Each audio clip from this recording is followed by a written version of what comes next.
நண்பர்களுக்கு வணக்கம். எதிரே நிற்கிது பாருங்கள், கல்யாண ரதம். கன்னடத்தில் இம்மை சேர்க்க மாட்டாங்க போல், ரத்தான்னு பிடிச்சிருக்காங்க. கல்யாண ரதம். இந்த பஸ் எங்கே போகுது அப்படின்னா, பெங்களூரில் இருந்து சிந்தானூர் போகுதுங்க. வழி கொசப்பட்டி, கங்காவதி.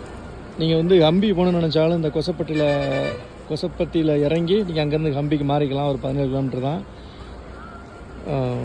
அடிக்கடி உங்களுக்கு லோக்கல் டிரான்ஸ்போர்ட்டாக இருக்கும், இல்லைன்னா ஆட்டோ அந்த மாதிரி ஏதாவது போய்க்கலாம். பஸ்ஸை பாருங்கள், கல்யாண ரதம். உண்மையிலே ரதம் மாதிரி நிற்கிதுங்க, வாய்ப்பே இல்லைங்க. Multi axle Volvo. எங்கிட்ட திரும்பினாலும் கேஎஸ்ஆர்டிசியில் மல்டி ஆக்சல் வால்வோ தான், வேறு பஸ்ஸே இவங்க இல்லை போல். அதாவது லாங் ட்ராவல் போகிறதுக்கு எது லக்ஸரியாக இருக்குமோ அதை விட்டுருக்காங்க. சூப்பராக இருக்குது. அதேமாதிரி ட்ராவல் பண்ணுறதும் பக்காவாக இருக்குது. டிரைவிங் ஸ்கில்லும் அல்டிமேட், அடிச்சிக்கவே முடியாது எங்களோட டிரைவிங் ஸ்கில்லை. பக்காவாக இருக்குது டிரைவிங் ஸ்கில். யாராவது ட்ராவல் பண்ணிங்கன்னா கமெண்ட்டில் சொல்லுங்கள்.